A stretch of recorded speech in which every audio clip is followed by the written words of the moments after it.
So may mga times kung isa nga doon hindi mo feel, may mga times kung isa nga doon pinatamad ka, may mga times kung isa nga daw wala ka sang persa.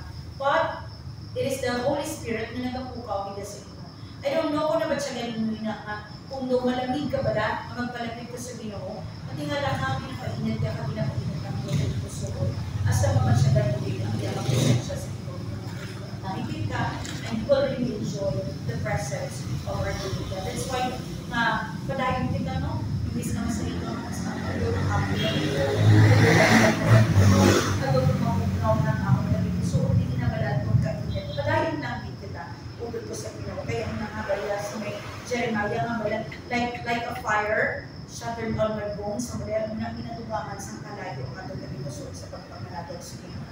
So, pagina, nasamtang ako nag-devotional, so, ay ni siya nga verse, Luke chapter 16, it tells about the wise, isa ni siya ko wise na manager. So, ginambal din ni Jesus, nagkabagin din si Jesus, dahil nagasiling ako sa inyo, gamitan ninyo ang dutanibon na manggad, sa pagpakit-abyan, abot na kung manggad, makurot na, pagabatunan ka mo sa puluhan, na wala sinulan. So, may ang mga bagay ba lang namin hatag sa Ginoo sa aton. Hindi na natin masili nga ato na, kundi nga naghalig sa Diyos, nagigamit lang kita sa Diyos na malagpagin ka, kamay sa singing wise manager. So, dili na din kita, singing wise manager, kung na naamin na sa iya ang iya nga agayon. Pero is because nga pinakuyangan niya ang mga resources. So, inuugali sa kamuhin natin, hindi niya gusto kuyangan natin ang mga bagay na ginhatag sa Diyos sa atin. So, ang tatlo kami na ginhatag sa Lord sa atin, ang time, ang talent, at ang treasure. So, kung siya gina sa reflection ako sa devotional. So, ginhambal diri, even diri ang treasure or ang manggad. Balian, nagasiling ako, nagkamiton takip, ini mga dutanbol na manggad. Hindi para maiangat ang atong kaugalingon. O kung hindi para makasigurado rin ang atong nakadalagdagan, no? Praise God, ako na makita natin pag ako nisugong ang naga. Masiling ka nga, kaya nasugong sa kalibutan, nga daw may pista, nga daw grabe yun ang celebration, praise God. Pero ang pulong sa Ginoo, nagkakaintindihin sa atin, na inimanggan na hindi ni ato.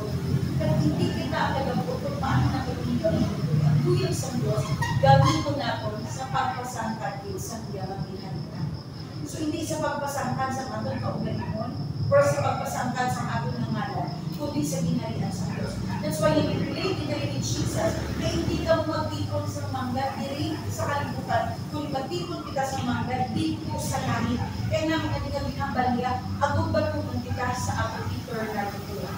Kung silimon amo na ang pinpuyo sa Diyos, kung kintagaan ka man sa blessing, hindi ka para sa imo kaugalingon.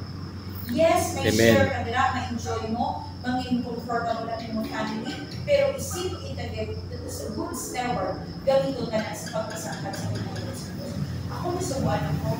Why? Kaya dali inibisa ako na ako na ako mamanggan. Pero why na hindi paghihatag sa mga pagpakaon nila sa mga ubos sa pagbantala sa Ebanghelyo, kaya sa pag-share sa good news, na abutan ang kaluwasan, mag-aabot sa ubos na kaluwasan ko lang. So, ang mula ng mga kadagalastan sa museo. At the same time, treasure, even our time. Ang time natin is a resources coming from the Lord. So, kabalo ba lang ano, na ang isang bagay na binito ni Satanas, kabalo ka mo ang rest, halin sa Ginoo, kung pagpahuway. Hindi kung silingon na sako-sako ka, you are effective. Hindi kung silingon na sako-sako ka, you are productive. Kaya ang luya ng isang Diyos, ang number 6 days, ang mga ginatulad naman sa akin, the theology of restfulness. Hindi kung silingon na 6 days para sa tao, pero 1 day para sa Ginoo, gusto sa Diyos na magpahuway. Galing sa Satanas, gusto niya sa sako ito yan. Ano siya ganyan na isa? Pero grabe ka overwhelming ang mga bagay sa kabuhin natin. Doon may balansi doon sa kalibutan, secular, ministry, mga family. Pero ang luya ng isang Diyos, na may pahuway man kita. Kaya nga, lain ko nakapahuway ang lawas, lain nakapahuway ang ating mga una-una, ang ating espiritu, mas magiging creative kita kung may panahon kita sa atin. Kaya kung may rest ka ba, lain ang imong pag-devotional dira sa Ginoo, lain ang pagpahulong mo niya sa permi ka lang gasako, permi ka lang. Ang ginahimo kayo ni Satan, ginadayaan kita. Why? Ginapasako kita lang ginapasako. Diba? praise God. So salamat sa Ginoo na ginatuduan kita ni Lord na ang mga bagay to make it always mag-priority. Kabalo dito dapat mag-priority. Kabalo dito mag-say no sa mga bagay na hindi man lang importante. That's why in the book of Ephesians, pinambalya, make the most of your time. Kasi nga, really the time. Kaya hindi ang mga panahon is full of so praise God. So sa akin, kaya nakakita sa Ginoo, wala rin na nakabagay na nagpapakitipahin, hindi dapat pinag-isip mo because whether we like it or not, kingdom rise and kingdoms fall, but the throne of God will remain forever. So that's why we're speaking to tayo, yes, may anak ka mga kandidato, mga ginagpangamuyo ka sa Ginoo, and we have the responsibility as a watchman, as children of God, may responsibilidad, kailangan mangamuyo sa ating komunidad, kag sa kapungkuan sa Diyos, sa sininga banwa sa marunang Ginoo. Amen. Kaya kinahanglan ang pagmamatao magaling. Amen. Na-appreciate ko din si Mayor Vico Soto. And I will pray, but Lord, if you will raise, wala ko siya ginapang kanya-anak, pero nakita ko din siya ang iyang integridad. Habang Lord, if gina-raise up mo ang inyong bata to be the future President of the Philippines, then so be it. Why? Nanamihan ko sa iya, wala siya nakilala dito sa buong Pilipinas, pero nakilala siya internationally as the most outstanding anti-graft and corruption ng mga klase ng city nito. Naman, wala siya kabagong SOP, sweet ko lang iyak-iyak. So with that, nagtitnog siya, pag-inigo ang mga tao, ang nangyayari sa iya. Kaya nga, ang mga proyekto na natutagin, nung wala siya nagpapanag sa mga prosyekto na impact of levels from ang Pasay City, kumay-kumay ang dynasty sa mga family na Araneta na upod. Kaya na ang sikreto si Mayor Vico Soto nagpanindog. Just this one little candle, naging panindog ya, nag-umpisa siyang nag-Sunday school, wala na siya tatay ha, si Vic Soto, we are separated ni Connie, pero si Connie, she is a very faithful woman of God. So nagpadako siya sa isang kabukanan na pag-ahalin sa Sunday school, that's why it's very important ang Sunday school, kaya dira pa lang pinapasad na ang pulong sa Diyos na magdala ko sila, may integridad sila ang klase ng mga kabanaan. Kasi ang nagdako siya, may kusipos lang siya dali, pero ginapatunan niya talaga na pulong sa Diyos.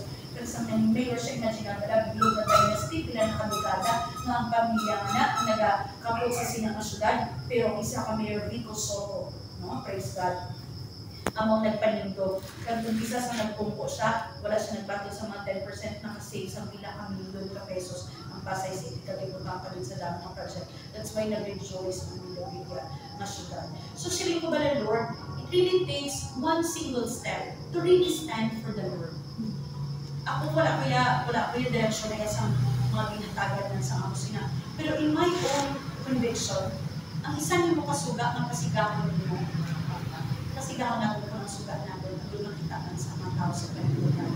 And they will glorify our Father who is in heaven. So kapag paano kita ng mga anak sa Diyos, kita ng mga alagad sa Diyos, ang integridad na nakihapon sa atin. Kaya nagasalit kita, hindi sa tao, ano ba sa pulo sa Diyos, wala kita nagasalit sa tao, kundi nagasalit kita sa Diyos. Amen. Kag anong ang balyadiri, anong balyagani, kung ikaw mga salidan sa pagkatika, sa manggan, o sino ang makasalit sa inyo sa mga tulog ng mga. Kag kung ikaw mga salidan sa mga pagkabutang, na sa iban, sino bala magahatag sa inyo sa pagkabutang na para sa inyo. That's why ang kandidato nga ginasuportahan na, masiling nga gina-underdog siya, masiling nga ginakanan ng mulay, aras sa iya, or wala siya suportahan at isang dako ng mga iglesia. Pero always kuya na ginabutang sa akong naging wala sang tao nga makapugong kung Diyos ang makapugong sa inyo. And it is God who gives the promotion, and it is God who gives the position. So ang ato nang iyang responsibilidad bilang isa ka iglesia ng anak sa Diyos, magpangamulo. Nang pagpupulong sa Diyos, amo ang mga anak sa Diyos na matarong. Amen. Ang pagpamatarong magalagdag sa mga Diyos, magatwa, magpupos nila ang Diyos. Ang mga nasukuan, it's not the leaders, not the nasukuan, ang sistema rin sa bilong mga Pilipinas. Praise God. No? Ang ato niya mga pamilya ng Lord, makakasta niya pag-inabak na ng Lord have mercy. Lord have mercy sa ato niya mga pamilya sa bugos niya mga Pilipinas.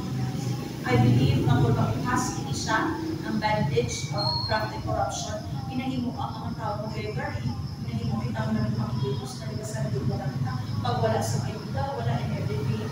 No, ang will sa Diyos, ibuta ikaw kaya pagsalig ka sa iya, hindi Amen. sa tao. Praise God, hallelujah. So tawa ng basilyo sa inyo, sa Jeremiah, ganito ng bala, Jeremiah 30, bulahan ang tao na nagasalig sa inyo, kabwala na ang bulahan ng tao na nagasalig sa Diyos, kabwala na nagasalig sa tao. Kaya ang tao ko naman nagasalig sa iya, kapwa ang tao, kaangay sa tanong naging tanong sa pigas na duta. So, bisan anong iya maubrahon, hindi na siya maging productive. Kagambaya, wala sing sulubuon yung mga alagad sa duha kaagado. Kahit makalahin mo niya ang isa, kabitubaon niya ang isa, ukon masulabuyon niya ang isa, pagkamayon niya ang isa. Hindi ka mo makaalagad sa Diyos, ukon sa mangga. So, ang ginahambal din ng mangga is the love of money. So, wala hindi problema kung nagpapalimuha ito, then praise God. And that is the profession coming from the Lord. Pero ang iya din sa Diyos, na mag-start sa akin na pinusunod ng priority siya sa atin. Amen. So, ako lang ako na-share sa subong kahaponanon, kag gina-advance ko na lang kag hindi nyo lang ginahipag-share sa iba.